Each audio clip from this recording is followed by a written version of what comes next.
Let's welcome Dr.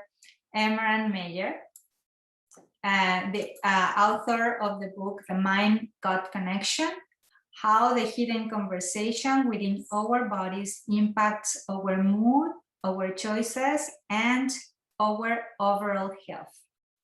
I am Adriana Ponzanelli, your host today from the Microbiome Book Club for Microcosmos Geeks.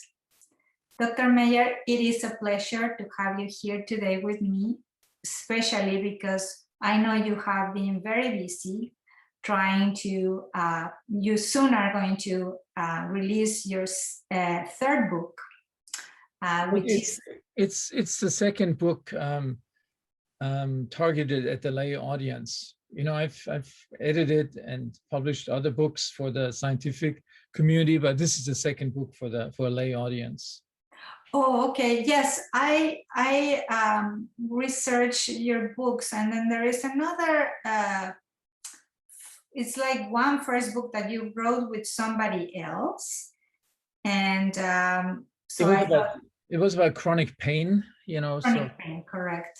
Yes. And then yes. there was another book on the neurobiology of mind-body interactions. This is like, 25 years ago, at least, that we published that. So, but these were scientific books. You know, this one, the mind-gut connection and the gut-immune connection, are specifically targeted to lay audiences, educated lay audiences, I would say. That is amazing. Sometimes when you are so knowledgeable and, you have kind of immerse yourself into studying hard science, I find that sometimes could be pretty difficult to convert, all this knowledge you have into words that people can understand. And I think you have done a tremendous work in your book. I really love your book. I finished your book like in about 3 days. Oh, that's I have, I have highlighted a lot of the book. I tend to write on the book. I loved it. I was very impressed with your background because I've been studying microbiome for since 2011, and I used to be a dental surgeon, but then I became a mom and my kids had tons of allergies. I am very interested in your new book because it's about, how food relates to the immune system. Mm-hmm, mm-hmm. I am very impressed with your background. You have 40 years of research in the gut and mind connection, and you have written hundreds of articles in the journals of medical literature, and you have participated in a movie called In Search of Balance, which I watched, and I was actually mind blown that one of my favorite people there, Eshel Ben Jacob, is one of the main feature persons in the movie, which I think very few people know. So I was really, really impressed with you.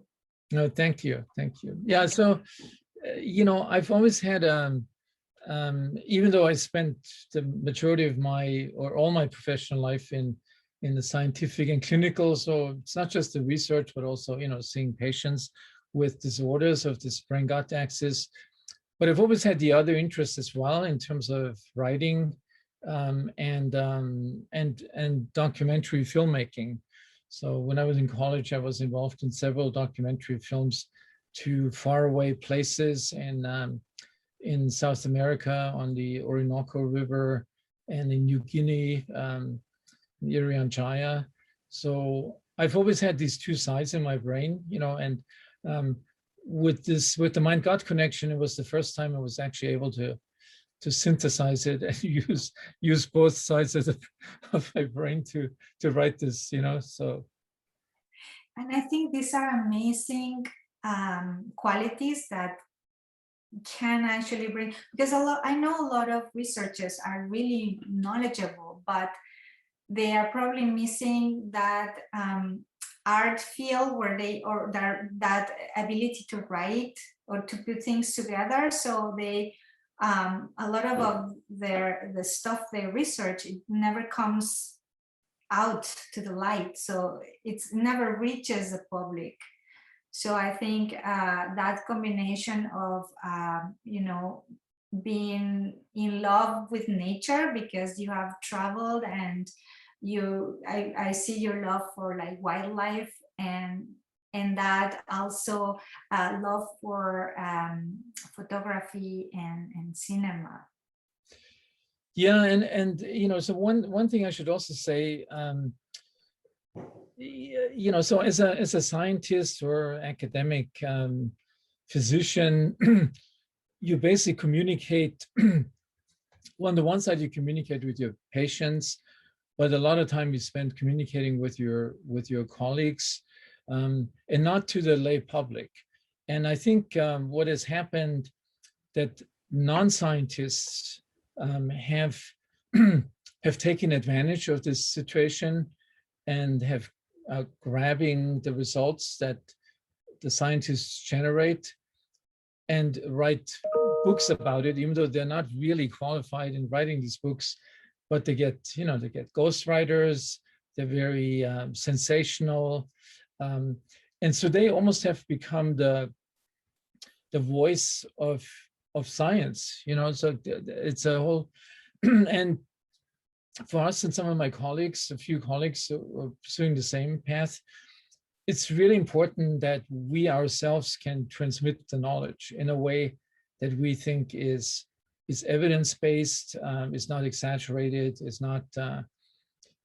And whenever I speculate in my book, I say it.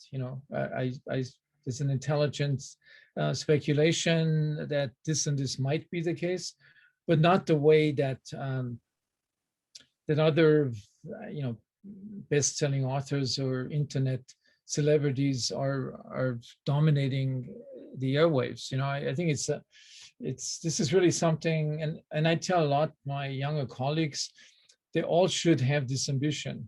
Don't just talk to scientists. Learn a way to communicate this to the outside world directly. Yes, and in a way that is actually, like you say, non-exaggerated. And also there are so many, like, I love how you explore different things, and I watch some interviews, and you're always open for for new ideas, new it's important not to get stuck and to see science in a more of a specific way, but not get locked, because things change all the time. Yeah. Correct. Well, and then that's the scientific method, that you believe in something until science refutes it. So you have to be willing to give it up and say, okay, so this was wrong. Let's start all over again. And yeah, and so much information in this microbiome field that has reached the lay media has either been exaggerated or wrongly extrapolated from mouse experiments to humans. And obviously, people forget, the mouse brain is a minuscule version of the human brain, and many parts the human brain has, and that are most important for brain disorders, that do not exist in the mouse. They can't, because those parts are not there. So I think that is yeah. So this is something that I find is really important, and there's not that many colleagues of mine who do the same thing. It's Right, and it is hard because it is something to run studies in mice because they are easy to study, but then there is a whole different thing to study humans because we are even more complex. And sometimes when you try to do the same study that you did in mice, it just doesn't work because we're not mice. most of the time, a lot of people don't realize that, and I've spent a lot of time of my career studying chronic pain mechanisms, chronic intestinal pain. And, there've been all these mouse models and stress models and pain models and almost nothing from these experiments, from decades of experiments by the pharmaceutical industry, by us as well, translated. Once we took it to the human clinical trials, it didn't work. It didn't work, or it had this minimal effect of improving symptoms by 10%, which is not really satisfactory for patients. And so this is when I really developed my skepticism. If you deal with cancer, or if you deal with the heart, you can do a lot of these studies in mice, and even, now there's a whole thing, about zebrafish, that you do experiments in zebrafish. Mm-hmm. But once you get to the brain, the human brain is so unique.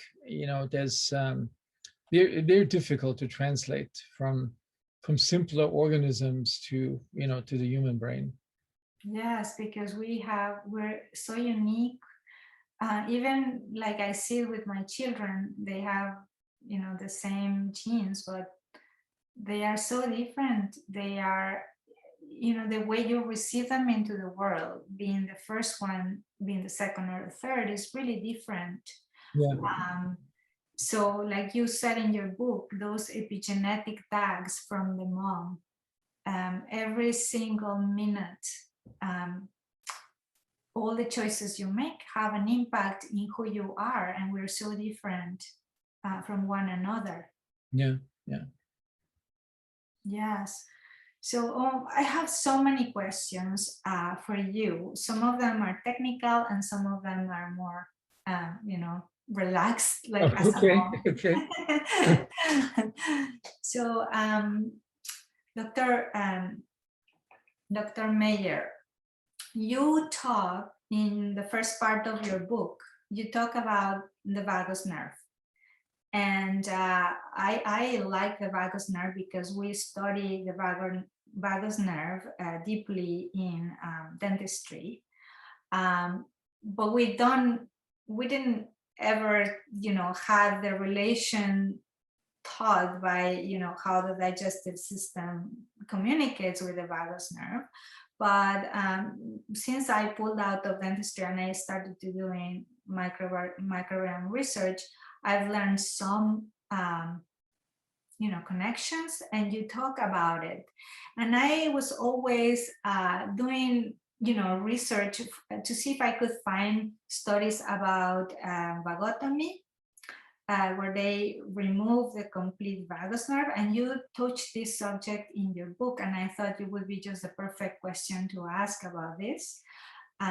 You said, I was really surprised that you said that they don't use vagotomy anymore. I don't know if I'm pronouncing it right. But that some doctors are still doing it. Although not so much these days. It's really a last resort emergency procedure, but it's rarely done. It's because now we know, as often happens in surgeries, surgeries are being done, like appendectomies. Every child, like when I was young, they had an appendectomy. In the meantime, we know this is actually an important immune organ, and just getting rid of it. It's the same with the tonsils, tonsillectomy. It's the same in women with the uterus. So there's a history in medicine that surgeons have taken out organs. Even patients with schizophrenia, they did colectomy. They took the whole colon out in the 19th century.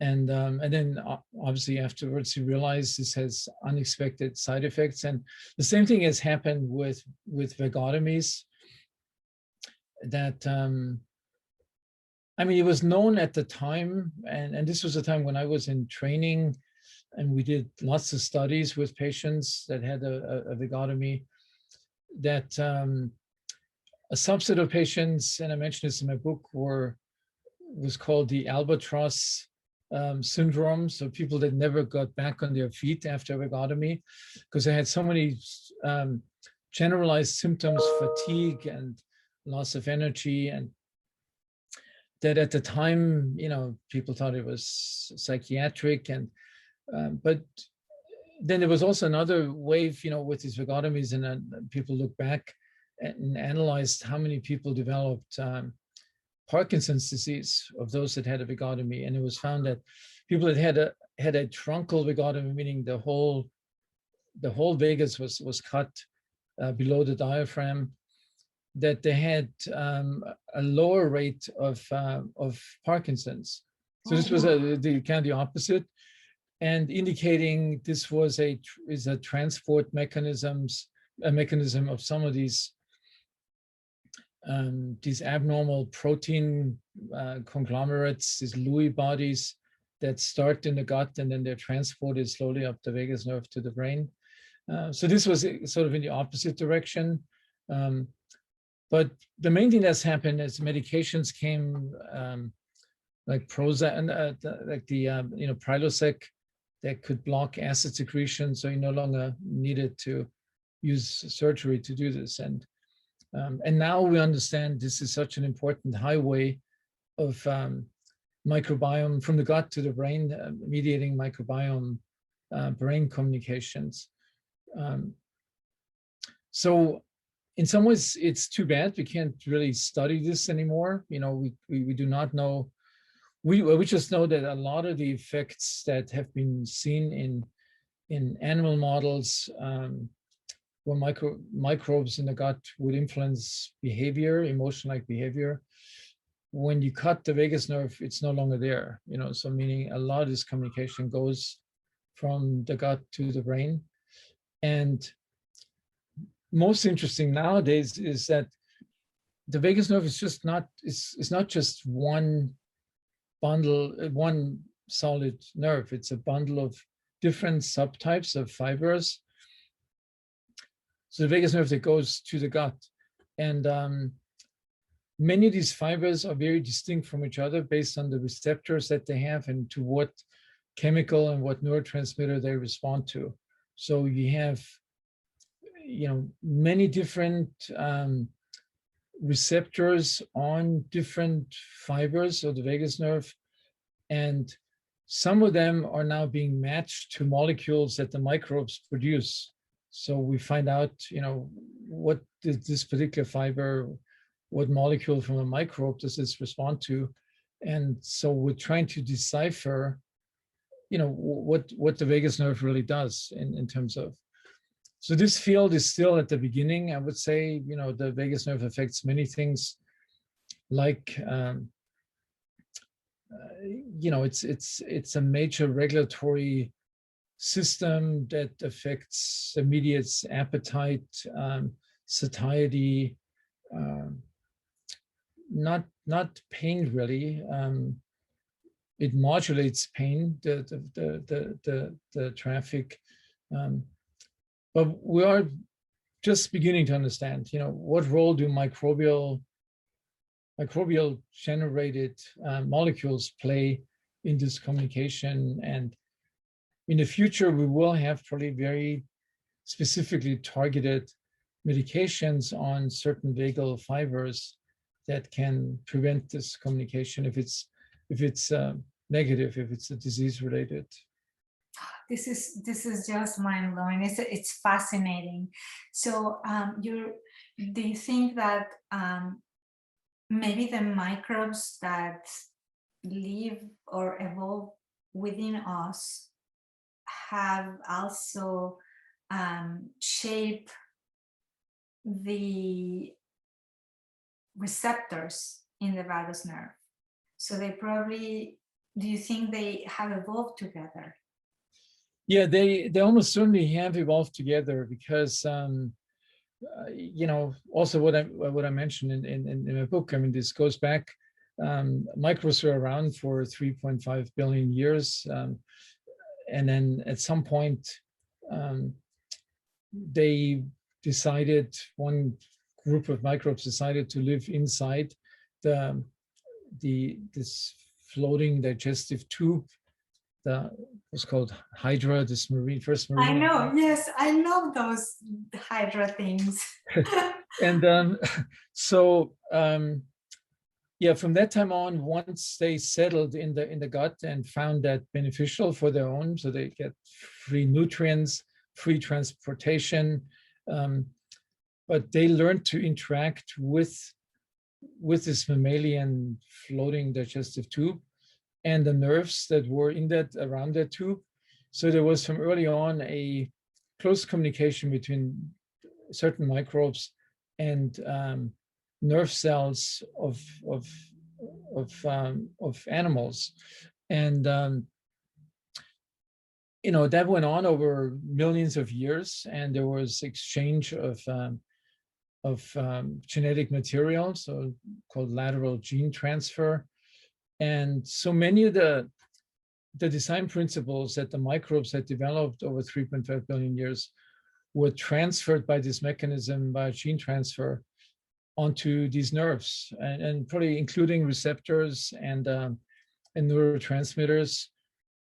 So it was really handed down from the microbial long-term experience to nerve fibers, and initially for the what's called the enteric nervous system that regulates gut function, but then later up the neuroaxis to our main brain. And that whole evolution explains why it's even possible, that microbes can communicate with the brain, that they have transferred this information of the building blocks, receptors, and molecules to our nervous system that then, has expanded it. Obviously, our nervous system still uses some of these same molecules, but has increased the complexity tremendously, over millions of years. Yes, that is just mind-blowing. It's hard for people sometimes, I find, to relate how foods impact their mood. Sometimes if I would say, hey, why are you feeling like that? So can you just track what you eat before? And then people sometimes don't even remember what they ate, or cannot really comprehend how foods can impact their mood and their behavior. Because especially for children, I find like a lot of teachers now I have friends that are teachers, and they are saying they're just quitting their jobs because a lot of children they see the difference in behavior, in how children are behaving these days compared to like a few years before. You mean in terms of what they eat, or in general? Well, I don't think they can pinpoint it to foods, but some of the teachers that I have heard, they do see a difference in behavior. And I just observe, when you're a clinician, they teach you that the first thing you have to do is, like, when the patient is coming into your clinic, you have to scan the patient. So as a clinician, you learn, to see little things about, how people, just observe how they behave. And I observe that a lot of the kids, just their lunches are just very far from being nutritious or even healthy for them. Yeah, so I mean, this is it's a really interesting question. So I mean, a lot of things, I emphasize this in my new book a lot, what has happened in the last 75 years. So since end of World War II, if you look at pictures of people at that time, they were all slim, in great shape, physically active. A lot of them still lived in rural settings on farms, and if you fast forward 75 years, you see how people have changed the the body composition and the increase in rate of obesity. And obviously during that time, our diet has changed dramatically because this was the time of the accelerated industrial agriculture. So it was not just, using machines to harvest, but totally changing the types of things that are grown and how they're grown, and chemical fertilizer, massive increase in food production to feed the world. But at the same time, that has taken a big toll on the nutrient content, but also on the microbes in the soil. And so this is, a lot of people don't think about this, but it has dramatically changed what we eat. We still may be eating a potato today, but it's a very different kind of potato. It's a very different potato. And so we always see this, I don't know, are you originally from Italy or? I am actually from Mexico City. You're from Mexico? Yes, my family from Italy came to Mexico City at the time of 1910 when they were building the Palace of the Fine Arts. Okay. So my great-grandfather was brought to Mexico to bring the marble. And then, interesting. Yes, and then my mom is from a very Mexican background mixed with Spanish, so I have all tons of. Yeah. So the reason I asked this question, so I was born and grew up in southern Germany in a kind of an rural, semi-rural area. And still, when we go back today, when you look at potatoes, to stay with the topic, first of all, there's many different types of potatoes, and they taste very different. Like it's not.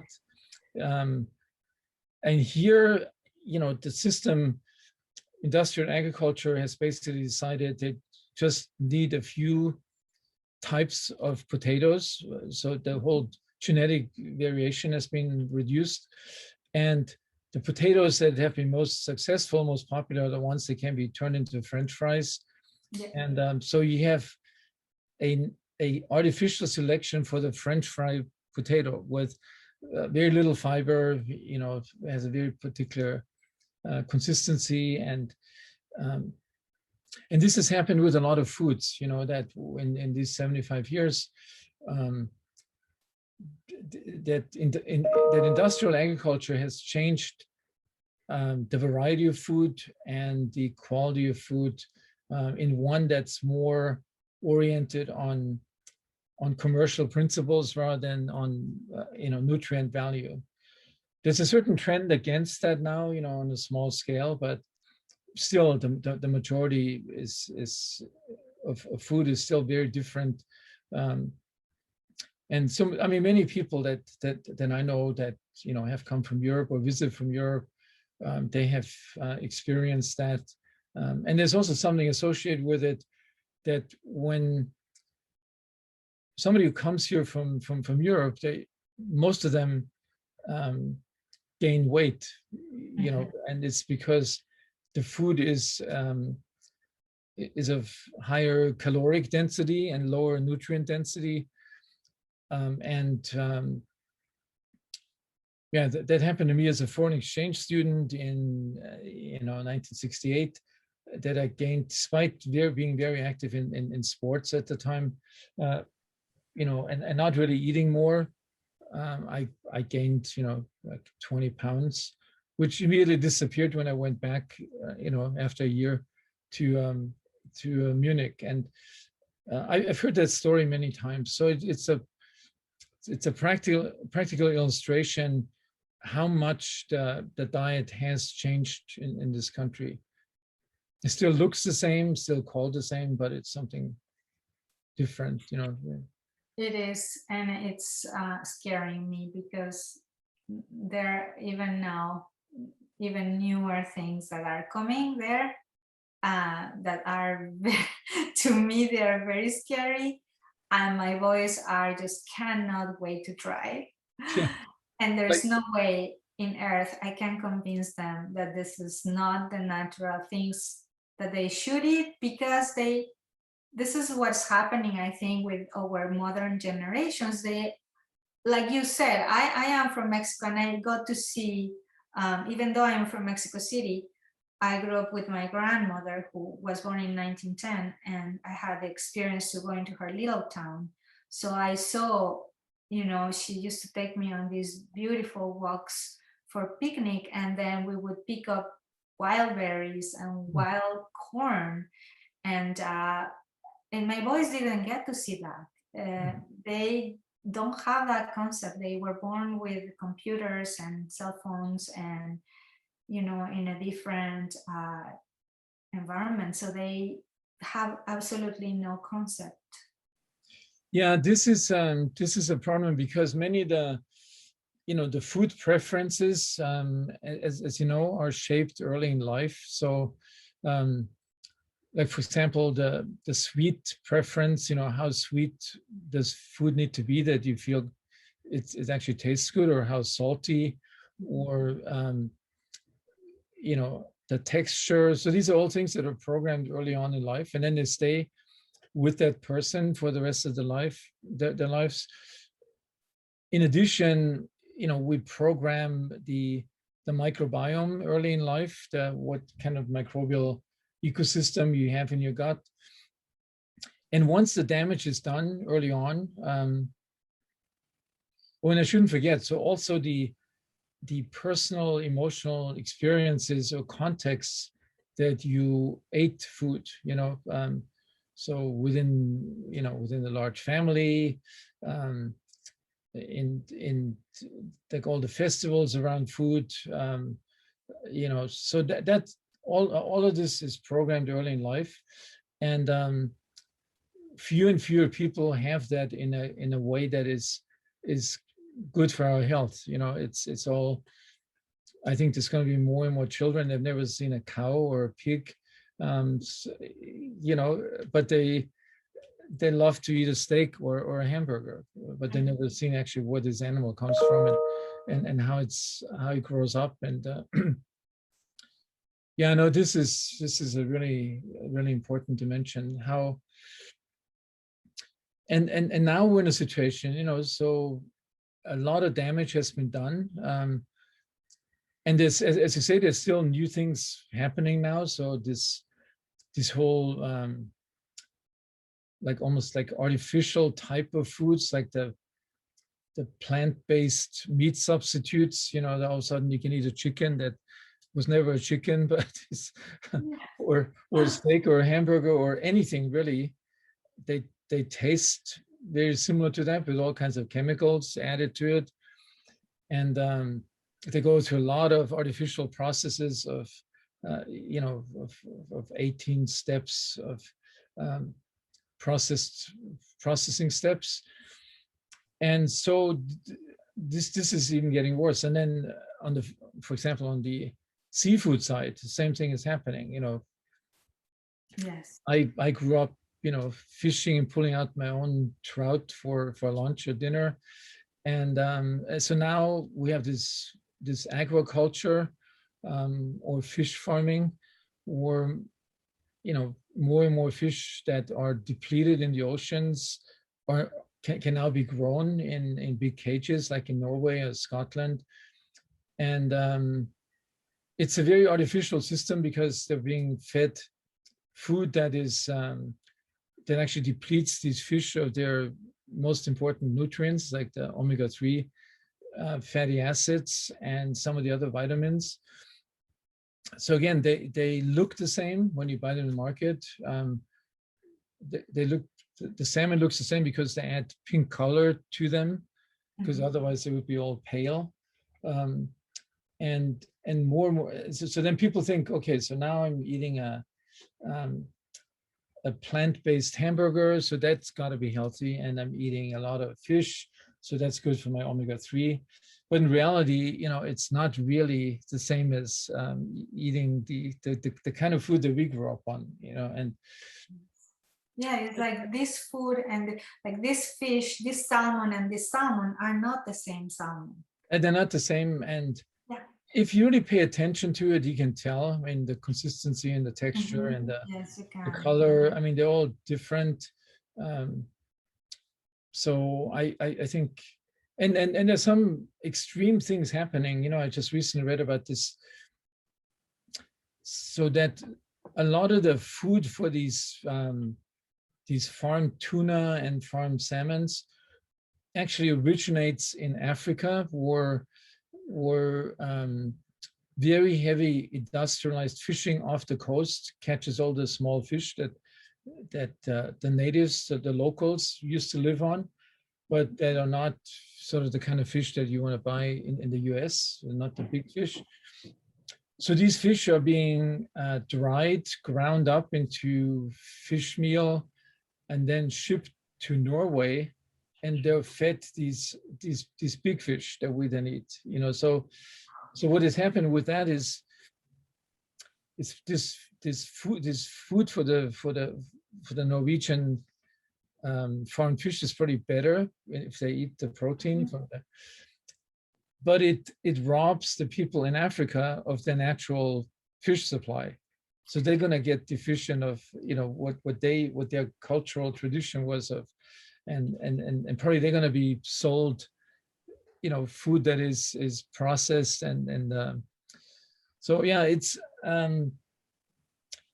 the whole story around food is you know is worrisome. It's definitely of concern. And we haven't even talked much about the microbiome. You know, these are all things that affect our general health and the environment. The impact of the food supply on the environment is obviously tremendous, with extinction of many species and overfishing. And on the other hand, you know, a lot of the food that we eat also has changed the microbiome, the gut microbiome, in a way that's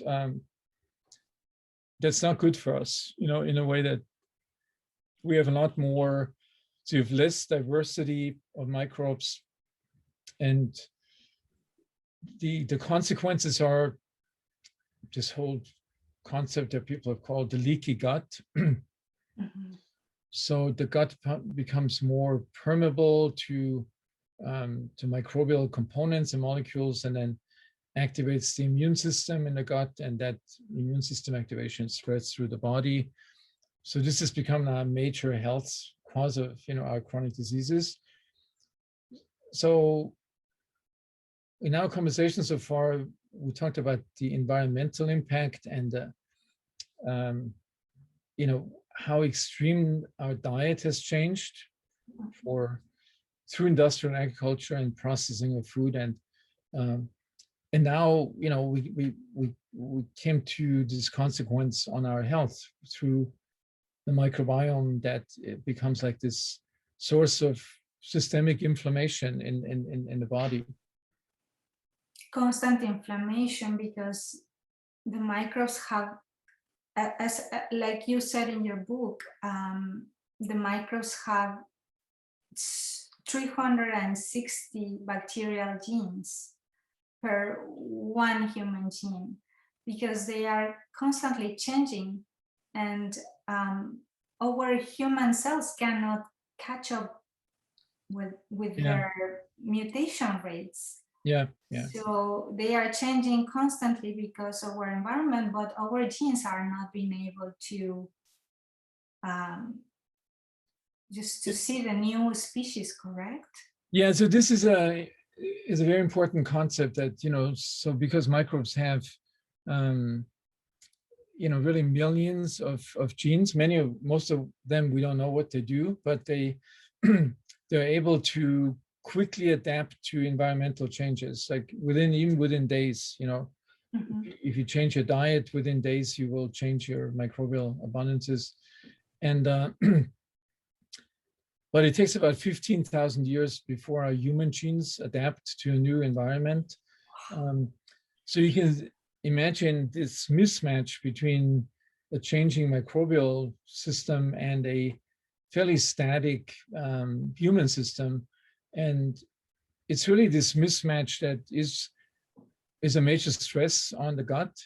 and results in this immune system activation. So, I mean, the immune system is in some ways, you can call it a stress response system, and it responds to these changed microbial communities with activating the immune molecule production and circulation throughout the body. So it's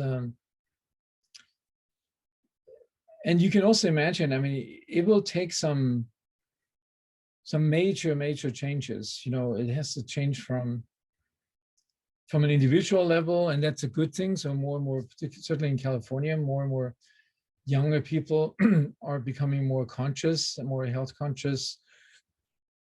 A lot of them are moving to, vegetarian and vegan food. But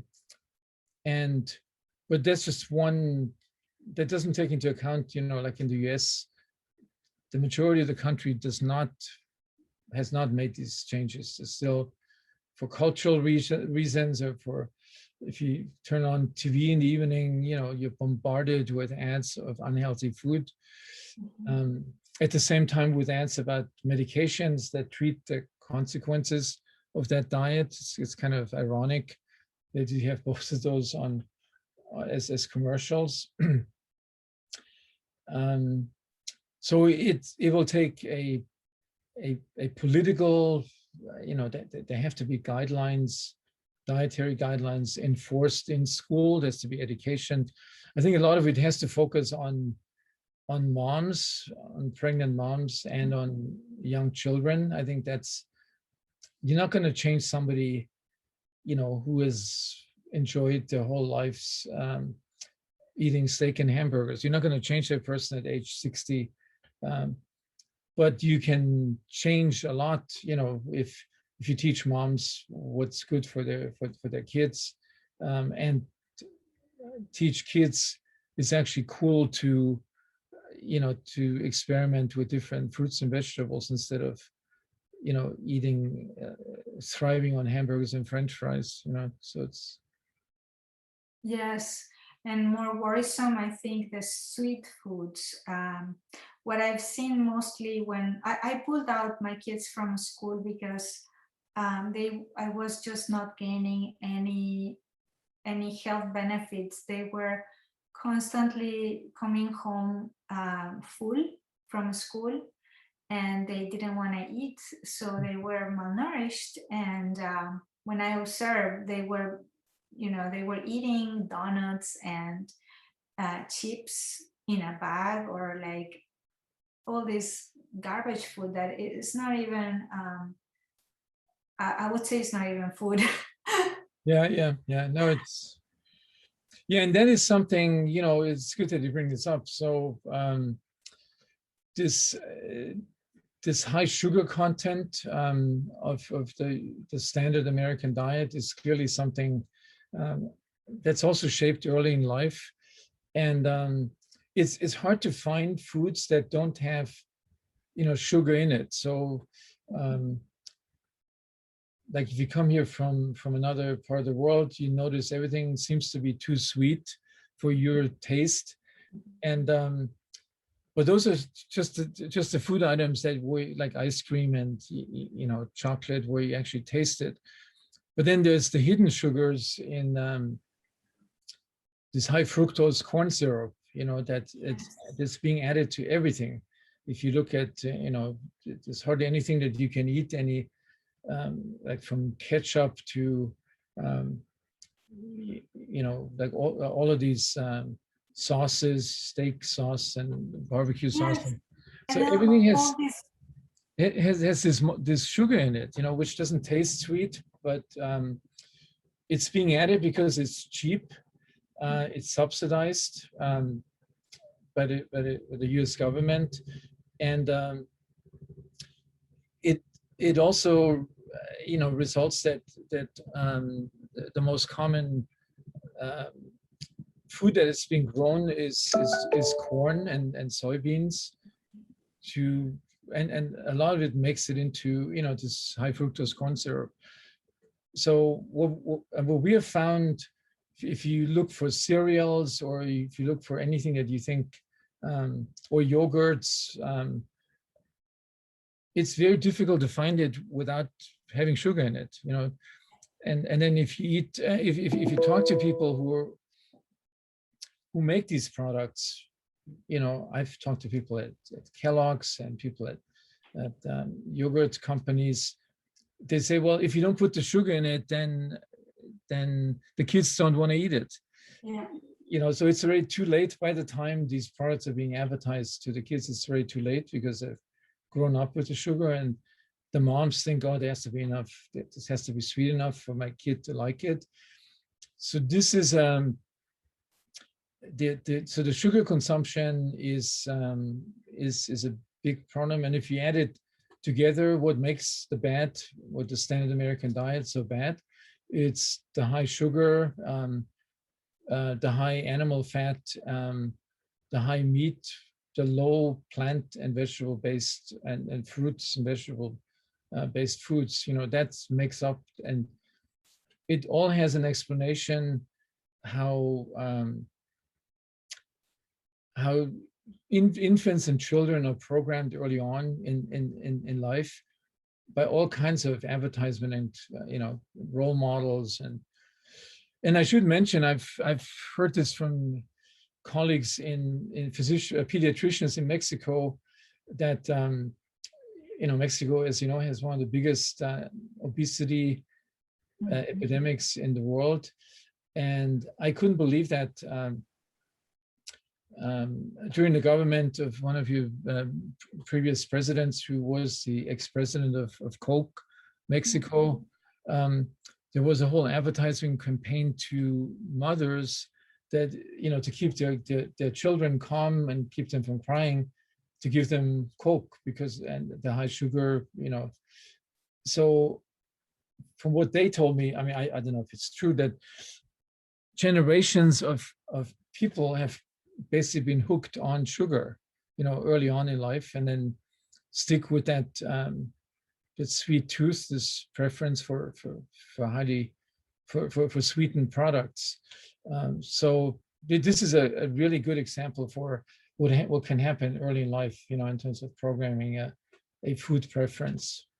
Yes, yeah, it is a very complex problem. And what really I loved about your book was that you not only saw the microbiome part and the science behind it, but you also talked about affective neuroscience and emotional stress. And I really love that, because I think you made a very good point here, where we all have choices. If we get a little bit educated enough, we can make the right choices. But there are some people who are educated enough, and they know that, you know, they know that this is bad for them, but they still make the wrong choices. And you talked about behavioral therapy, and I am very interested on this to hear from you, because you said that there are 7 different states of mind. And I want to know exactly what is behavioral therapy, and how people can implement it in their lives to not only go through, you know, what you have to do, but like have an ideology that you can hold from your ideology and then make changes in your life. So, you know, in terms of influencing you, or, you know, treating your mind if you make maladaptive choices. So cognitive behavioral therapy is probably one of the most effective ways of doing it. And it's a technique essentially where let me sort of step back one thing. So our brain normally evaluates both its external surroundings and internal events on a constantly. It's like I compare this to these self-driving cars who have all these sensors and you know, cameras and radar And all this information goes into a central computer, which is in our case the brain. And what it monitors, if there's anything that is threatening to the balanced state of the body, of the whole organism. So it's all aimed at maintaining what's called homeostasis. And any perceived or anticipated disruption of this homeostatic state will ring the alarm bell. So like, for example, if you have a painful sensation, obviously immediately it rings the alarm bell. If you drive on the road and a kid runs across, or a soccer ball comes across, rings the alarm bell and step on the brakes. But it can also be that your brain, you sit in a meeting, but you already think halfway about when you get home after work, what do you have to do with your children. So the brain does it both at the moment, but also evaluates what's going to happen in 5 minutes, in 10 minutes, in an hour. And if these systems are in an optimal state, then they will only ring the alarm bells if something really bad is happening. You either will not become aware of it, or it will not ring for, the full set of alarm bells. If it's a minor issue, you can forget about it. But if this system is programmed in a way that it's hyper responsive, that it rings the alarm bell always too early and too strongly, then you have what's called a hyper responsive stress system, and which will give you all kinds of symptoms, like IBS, anxiety. Anxiety is the most common, emotion associated with this. So what you can do with cognitive behavioral therapy, you reprogram the sensitivity of that system, so you no longer over respond to actual or anticipated threats to your homeostasis. And so it's actually a very simple concept what you do. And there are special techniques, like exposure is one. So if you're really afraid of spiders, you expose yourself to the spider, and you learn nothing is going to happen, and then at some point they won't ring the alarm bells anymore. And you can do this with a lot of things, with food, like food phobias. You expose yourself to the food, and then you see nothing really happens. You don't develop stomach pain. And so this has become the most popular kind of therapy for many disorders, from anxiety to IBS to headaches, migraines. And now it's kind of a revolutionary development, because now this used to be fairly difficult to have access to this kind of therapy, because it took a long time. It was expensive. There's not many therapists trained in cognitive behavioral therapy.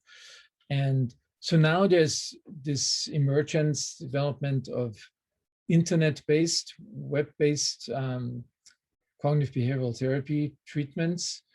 And they are shorter now. So you could do something on the web, on your iPhone, 10 sessions over a few weeks, and you will get the benefit of that. That's one thing. And another one is, which I think is kind of complementary. So when you, so this whole mindfulness-based stress reduction, a different technique, affects different parts of the brain, and but also is available now on iPhones, and it's quite popular. It's become quite popular. So the good thing is we can now treat disturbances or disruptions of our complex brain system, stress system, with inexpensive and relatively easily accessible. They're accessible anywhere. If you live in Humboldt County in Northern California, where you don't have access to a therapist, you can do that. Or if you live somewhere in the midst of nowhere, in the middle of the country, you can access these therapies. So this will really change, I think, the way we can influence the mind-gut microbiome axis and interactions. Yeah, so it's not only what we eat, but also our thoughts and how we manage to make them better, correct? Yeah, those two systems, our mind and in our brain and our gut are so closely connected that what happens in the mind, will affect the gut, and what happens in the gut will affect the mind. It's so the circular communication. And if you really want to, if you have problems and we want to treat it, it's also true about children, then we can address both aspects of this brain gut microbiome system. And often with the diet alone, it's not sufficient, but as we talked about, there's anything that we eat, our food preferences, our memories around food, good memories, they're all stored within our brain. So, when we approach a meal, it's not just that meal that sits in front of us. It's like all these other things that, the brain has stored and creates a context, and they will ultimately determine how we feel about this meal, but also how it affects our gut and our gut microbes. It is so important because so many people have beautiful memories from their mother or their grandmother baking.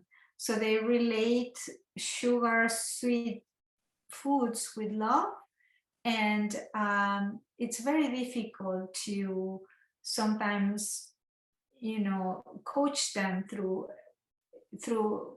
just trying to jump off the memories and bring them into a more healthy building and a more healthy memory of food.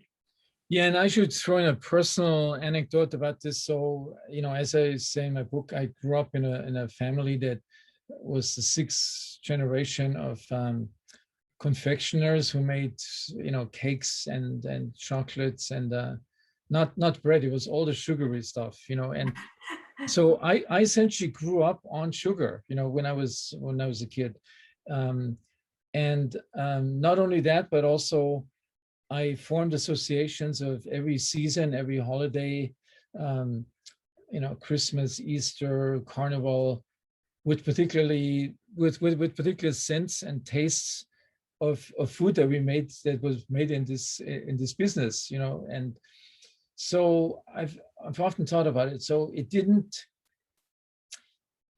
even though while this consumption of excessive amounts of sugar ruined my teeth early on, it did not permanently damage my health. And now I've switched to predominantly traditional Mediterranean diet, and I'm avoiding sugar completely, as well as artificial sweeteners. My sweet taste receptors have adopted. Now I actually don't like the sweet taste anymore.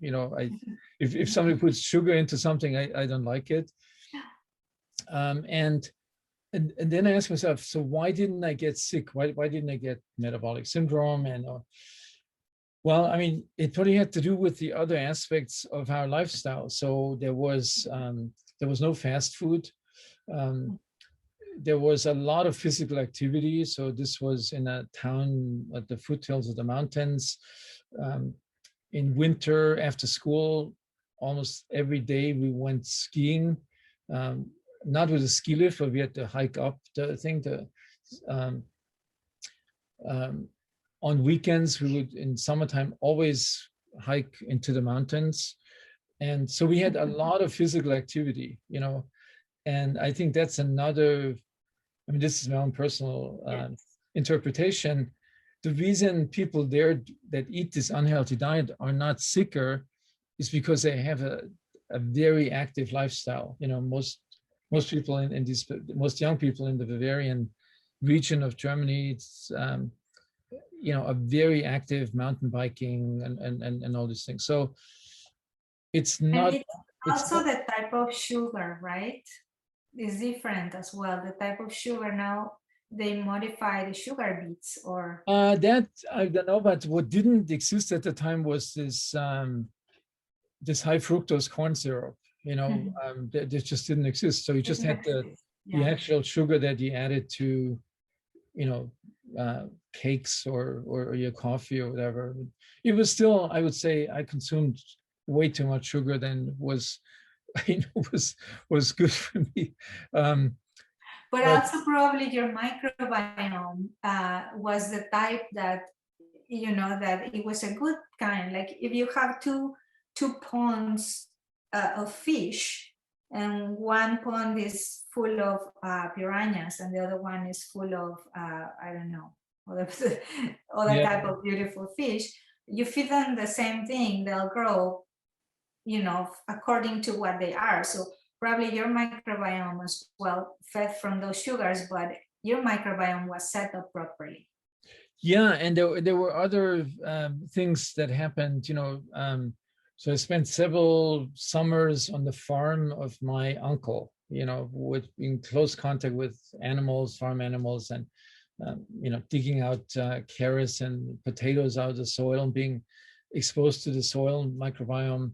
Um, Also, even though there was all the sugar, our diet was actually quite healthy. So a lot of the things that have become popular, like fermented foods, so sauerkraut, yogurt, a lot of fermented dairy products, um, um, fish at least once or twice a week, um, a relatively small amount of meat at the time, when I grew up in the 50s and 60s.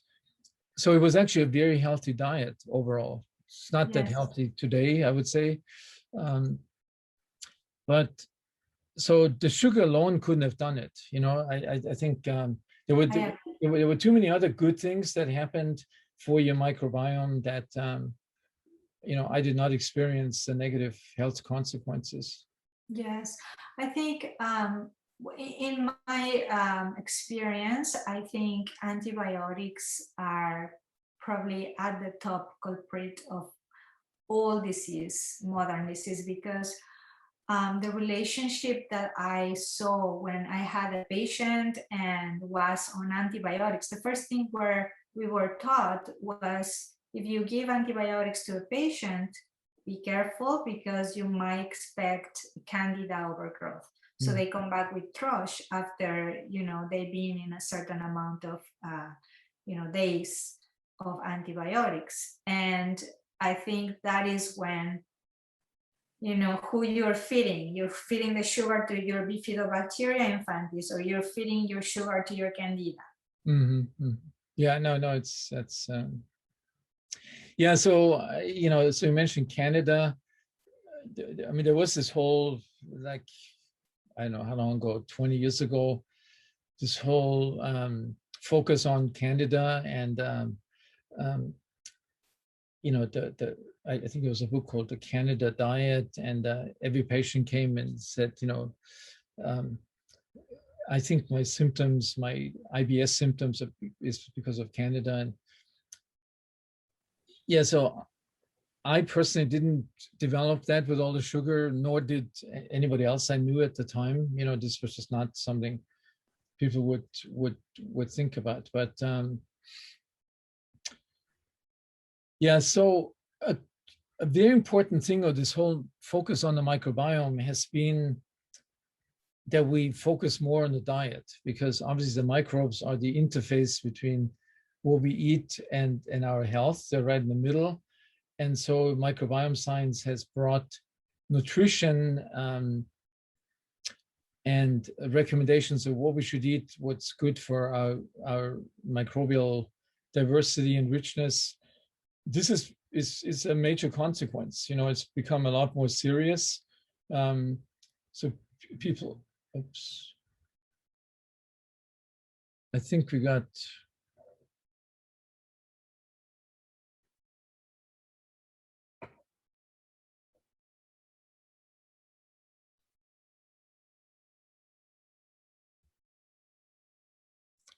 Can you turn your microphone on again? I think your microphone is off.